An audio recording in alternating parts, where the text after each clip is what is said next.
Mga kauturan na batian si Dr. Ray Entelas, ang Catholic Faith Defenders. Ato naman pagpamatian si Pastor Fernando Alvaran sang Jesus Christ of Nazareth Church sa pagpamatuod kag pagpahayag nga ang mga Kristiyano maluwas pinaagi sa pagtuo lamang. Okay, salamat. Praise the Lord. Salamat kay quote ni Antila mga Biblia that is okay na iya. Wag gina questions no kay that is biblical. Pero ang faith alone nga ginahambal ta diya amo niyan ginhimo ni Christ, hindi ginhimo sing tao. Kay sunuo sa Galatia chapter 2 mga hinigugma kung ato ng tawon sa verse 16 nakaibalo nga ang tao wala ginapakamatarong paagi sa mga buhat sang kasuguan. That's why paagi gid lang sa pagtuo. Ang pagtuo nga buhi nga aton ginmaton amo ning maga-change sa kabuhi ta. Amo ni siya ang maga-guide agod nga makahimo kita sing butang nga husto kag tadlong sa atubangan sang Dios, hindi niya haton kundi iniagiya sang banal nga espiritu sang Dios. Kasi ganin nga magluyag ko i-clear kagay faith. Ngingko tiya na si Martin Luther. Abi mo problema gisang una ni Pap ni Leo sa 15th, 19th century, dito sa Germany, grabing debate to, no? Ipadalaan niya to, halos papatay niya to si Martin Luther. Sunod sa historical, no? Sa Church and History. Nga din ipadala dito sa Germany si Martin Luther. Amo-amo ni siya kay Ray Intela, ng professor man mo. Galing kay hindi na mabaton siyang nadiskubrihan ni Martin Luther na salvation is not by true indulgence. Hindi lang pagi sa mga indulgence, kung ano pa nga mga padugi. That's why nahakigin si Pap de Leo sa 15, 19 to 21 century dito sa Germany. Doon halos ginpatyon kag nga buton gid si Luther. Nga ang salvations na diskubrihan ni Martin Luther. That is historical. Sa bilog na kalibutan, Romans chapter 1 verse 16. Amo ni ang ginala no ni Martin Luther dito. Nga kung ato na taon nga ang tao gali maluwas ng mga inigugma paagi sa pagtuo. No, wala ko ginakawya ang maayong balita. Sino nga diri basahon ko sa inyo?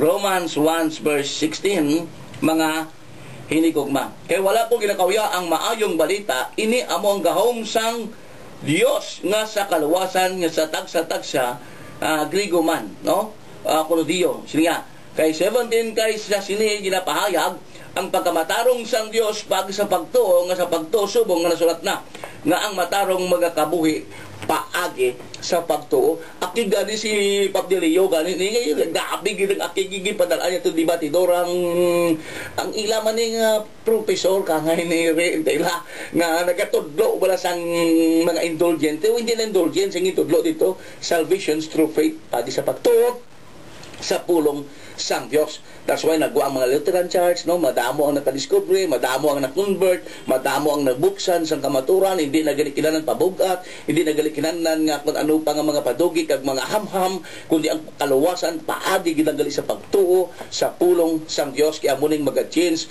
nga makahinulsol ang tao, amuning maga-change nga magabag-o ang tao, amuning ang maga-guide agud ang tao magkaroon sang eternal life. Ang tawag nga pagtuo sa salvation present niya, hindi niya hope o paglaom, subong mismo siling sa banal na kasulatan.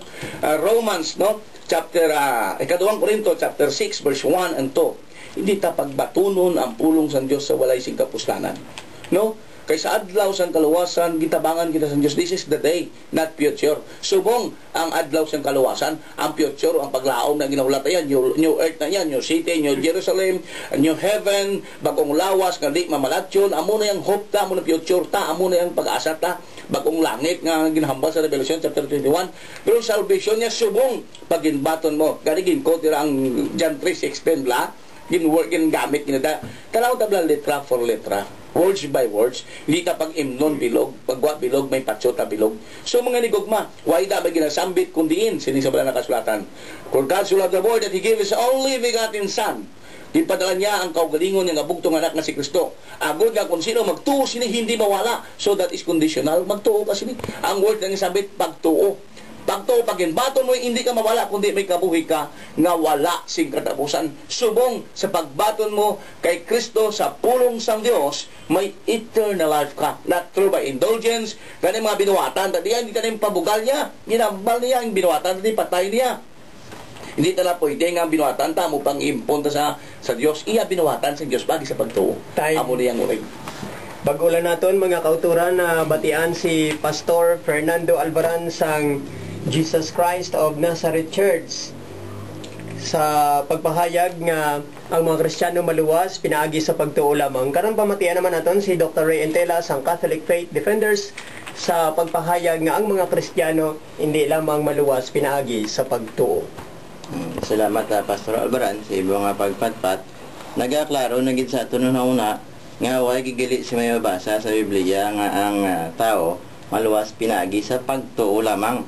Ang ginkod mo kay ina sa Galatians 2 verse 16 ako na basahon dre nga nasalindi, we know that a person is not justified by works of the law but through faith in Jesus Christ.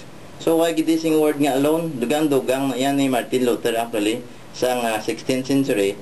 That's why ginkondenar siya sa Council of Trent. Kag hindi man to si Pope Leo ang ato dito, no? So si Clement the Fifth yang popes to. So amo na yung lamang ko nga tanawon tang history, no? Kag ang indulgences to ya aman-aman na lang to ya nga ano ni nga pagpatpat sing Catholic Church kaysa la ang pag-intindi ni Martin Luther sing indulgences. Una-una niyang indulgences amo na yung pagbakal sing kaluwasan. Ang indulgensya is a remission of temporal punishments after the sin has been forgiven. So kinahanglan i-research natin aton mga kuturan. But going back to Galatians chapter 2 verse 16, wala gid sila nga ang tao maluwas pinagi sa pagtuo lamang. Sa Revelation chapter 22 verses 18 to 19, ginasili nga hindi pagdugangan, hindi pagkulangan ang nasulat mo. Kung dugangan mo, dugangan mga imong penalidad. Kung kulangan mo, hindi ka man makaabot sa garden of sa new heavens and new earth, no? So, amo na kag ang works of the law nga ginamention din ni Saint Paul ya, hindi na yang Christian good work, no? Ang works of the law, the works of the law of Moses nga tublang circumcision kag mga animal sacrifices, hindi to yang makaluwas sa tao, no? That's why sa Acts chapter 13 verses 38 to 39 pamulong diri sang santos nga kasulatan nga you must know, my brothers, that through him forgiveness of sins is being proclaimed to you in regard to everything from which you could not be justified under the law of Moses.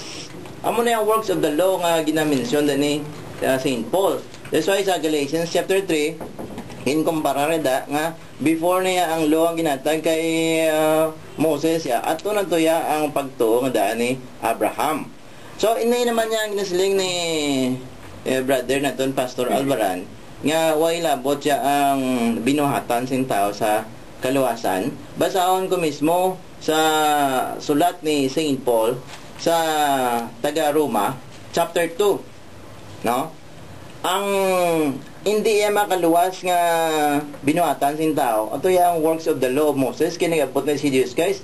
Pero pag abot ni Jesus Christ magtuo kita kinahanglan ipakita naton sa buhat, no? Kinahanglan niya ang binuhatan nga Kristiyano para sa aton nga kaluwasan man. Ari na siling dio Romans chapter 2 verse 6, who will repay everyone according to his works. Paggabayran ang kada tao pinaagi sa iya nga binuhatan, eternal life, no? Salvation to those who seek glory, honor, and immortality through perseverance in good works. Nagpadayon sa paghimo sing mayo nga binuhatan, but wrath o kakig and fury to those who selfishly disobey the truth and obey wickedness. So mo ni nga dapat naton i-distinguish mga kuturan sila ni Saint Thomas Aquinas, distinguish in order to understand nga ang works of the law nga na-base sa kay Moses ya, hindi na naman makaluwas kaya rin si Jesucristo. Pero kunyara na kita kay Jesucristo, kailangan magtrabaho gid kita, no? Or else paghahusgahan kita sa aton na binuhatan, wala kita sing mayong binuhatan, hindi kita maluwas. Amo nang nasiling sa Matthew chapter 7 verses 21 to 24 nga madamo ang magasiling nga Lord, Lord, pero siling ni Jesucristo, away from me, you evil doers. So amo na mga katuran ang aton nga dapat tanawon nga ang salvation naton from Christ, pero dapat maging sama ang binuhatan.